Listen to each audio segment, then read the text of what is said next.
નમસ્કાર. ગુજરાત રાજ્યની સેવામાંથી સેવાનિવૃત્તિ પામેલ પેન્શનધારક મિત્રો, નિવૃત્ત કર્મચારી મિત્રો, ભાઈઓ તથા બહેનો, સ્વાગત છે આપ સૌનું આપણી આ યુટ્યુબ ચેનલ ભાવેશ મકવાણા ન્યૂઝમાં. તો બધાને જય શ્રી કૃષ્ણ, જય માતાજી, હર હર મહાદેવ. તો પેન્શનર મિત્રો, આજની તારીખ 28 ફેબ્રુઆરી 2026 એટલે કે ફેબ્રુઆરી મહિનાનો છેલ્લો દિવસ. તો આજના પેન્શનર બાબતના વિડીયોમાં આપણે વાત કરવાના છીએ. ગુજરાત રાજ્યના પેન્શનરો માટે આવી છે ખાસ માહિતી. તો ગુજરાત રાજ્યના સેવાનિવૃત્ત પેન્શનરોના ખાતામાં આવતીકાલે ફેબ્રુઆરી 2026ના માસનું પેન્શન કાલે જમા થશે કે નહીં તે જાણીએ. તો જાણો કેમ નહીં થાય તેની પણ વાત કરવાના છીએ. તો ખાસ કરીને આજનો વિડીયો તમે અંત સુધી જોઈ લેજો, એટલે બધી જ માહિતી તમને વ્યવસ્થિત રીતે સમજાઈ જશે. અને હજી સુધી આપણી આ ચેનલ તમે સબસ્ક્રાઈબ ન કરી હોય અને જો તમે ડેઈલી આવી જ અપડેટો મેળવવા માંગતા હો તો આપણી આ યુટ્યુબ ચેનલ ખાસ કરીને અત્યારે જ સબસ્ક્રાઈબ કરી લેજો મિત્રો. તો ખાસ કરીને વાત કરીએ તો ગુજરાત રાજ્યના પેન્શનરો હોય અથવા તો કર્મચારીઓ હોય, દર મહિનાની પહેલી તારીખે પાછલા મહિનાનું પેન્શન અથવા તો પગાર જમા કરવામાં આવતા હોય છે.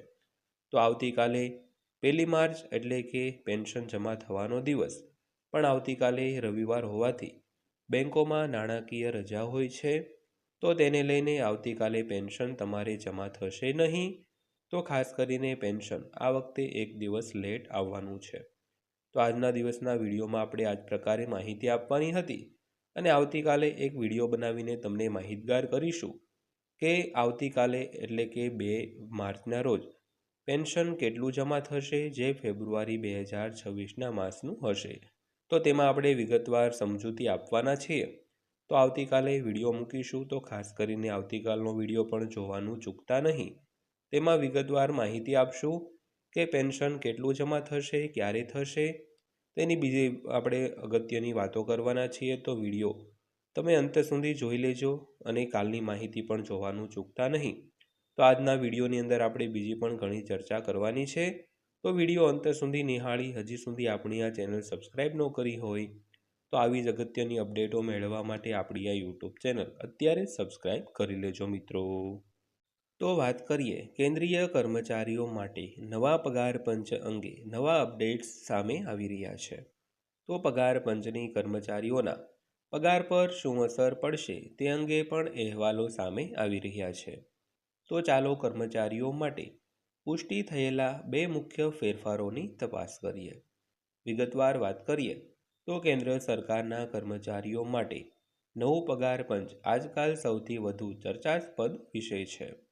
તો કર્મચારીઓના વર્તમાન મોંઘવારી ભથ્થા કરતાં નવા પગાર પંચ વિશે વધુ ચિંતિત છે. તો પગાર વધારાની રકમ સંપૂર્ણપણે નવા પગાર પંચ પર આધારિત હશે. તો ચાલો જાણીએ કે કર્મચારીઓ માટે શું નવી અપડેટ છે. સૌથી પહેલાં વાત કરીએ તો 7મા પગાર પંચમાં શું થયું હતું. તો 10 વર્ષ પહેલાં 7મા પગાર પંચમાં ફિટમેન્ટ ફેક્ટરને આધારે પગાર નક્કી કરવામાં આવતો હતો. તો તે સમયે ફિટમેન્ટ ફેક્ટર 2.57 હતો. તો તેને આધારે લઘુત્તમ વેતન 7,000 રૂપિયાથી વધીને 18,000 રૂપિયા થયું હતું. તો 8મા પગાર પંચમાં ફિટમેન્ટ ફેક્ટર વધારીને 2.86 કે તેથી વધુ થવાની ચર્ચા થઈ રહી છે મિત્રો. ત્યારબાદ જોઈએ તો જાણો ક્યારે અમલમાં આવશે. તો 8મા પગાર પંચની ભલામણો 1 જાન્યુઆરી 2026થી અમલમાં આવશે. તો સરકારે 8મા પગાર પંચની જાહેરાત કરી ત્યારથી સરકારી કર્મચારીઓના પગાર વધારા માટે સંભવિત ફિટમેન્ટ ફેક્ટર અંગે અટકળો ચાલી રહી છે. તો ફિટમેન્ટ ફેક્ટરને આધારે કર્મચારીઓના પગારમાં મોટો વધારો થશે અને તેની ભલામણો 2027ના મધ્યમાં લાગુ થઈ શકે છે મિત્રો. ત્યારબાદ વાત કરીએ તો ફિટમેન્ટ પરિબળ વધવાની અપેક્ષા. તો 8મા પગાર પંચમાં ફિટમેન્ટ ફેક્ટર 2.86 રહેવાની ધારણા છે. તો 7મા પગાર પંચમાં તે 2.57 હતું. હવે જો 8મા પગાર પંચમાં 2.86 ફિટમેન્ટ ફેક્ટર લાગુ કરવામાં આવે તો લઘુત્તમ મૂળભૂત પગાર 18,000 રૂપિયાથી વધીને 51,480 રૂપિયા થઈ શકે છે. તો આનાથી અન્ય ભથ્થાઓમાં પણ નોંધપાત્ર વધારો થશે મિત્રો. તો ત્યારબાદ વાત કરીએ તો મોંઘવારી ભથ્થું ખૂબ જ મહત્વપૂર્ણ પરિબળ છે.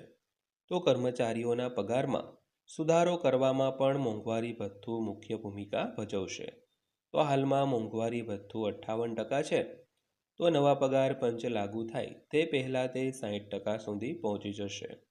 તો તે 65% સુધી પણ પહોંચી શકે છે. તો મોંઘવારી ભથ્થાનો ઉપયોગ વધારાના પગાર માટે ફુગાવાના દરનું મૂલ્યાંકન કરવા માટે કરવામાં આવશે. તો તેને આધારે વર્તમાન જરૂરિયાતો અનુસાર પગારમાં વધારો કરી શકાય છે. ત્યારબાદ જોઈએ તો મોંઘવારી ભથ્થું મર્જ કરવામાં આવશે. તો મોંઘવારી ભથ્થું કર્મચારીઓના મૂળ પગારમાં મર્જ કરવામાં આવશે. ત્યારબાદ વધુ પગાર વધારો કુલ પગાર પર આધારિત હોઈ શકે છે. જોકે આ હજુ સુધી પુષ્ટિ થયેલ નથી. મોંઘવારી ભથ્થાને મર્જ કરવાને બદલે ફિટમેન્ટ ફેક્ટર આધાર હોઈ શકે છે. તો આનાથી મૂળ પગારમાં પણ વધારો થઈ શકે છે મિત્રો. ત્યારબાદ અંતમાં વાત કરીએ તો ડીએ નવેસરથી શરૂ થશે. તો 8મા પગાર પંચ લાગુ થયા પછી કેન્દ્ર સરકારના કર્મચારીઓ માટે મોંઘવારી ભથ્થું શૂન્ય થઈ જશે. ત્યારબાદ કર્મચારીઓને નવા પગાર પંચ અનુસાર તેમનો પગાર મળશે અને તેમને દર 6 મહિને ફુગાવાને આધારે મોંઘવારી ભથ્થું મળવાનું શરૂ થશે મિત્રો. તો મિત્રો આ હતી આજની માહિતી જે દરેક પેન્શનરો માટે જાણવી ખૂબ જ જરૂરી હતી. તો આજનો આ વિડીયો અંત સુધી જોયો તે બદલ આપનો દિલથી આભાર. વિડીયો પસંદ આવ્યો હોય, માહિતી સારી લાગી હોય તો વિડીયોને એક લાઇક કરી દેજો અને આવી જ અપડેટો માટે આપણી આ યુટ્યુબ ચેનલ પણ સબસ્ક્રાઈબ કરી લેજો. તો ફરીવાર પાછા મળીશું એક નવા વિડીયો સાથે, નવી માહિતી સાથે. ત્યાં સુધી સૌને જય હિન્દ, વંદે માતરમ.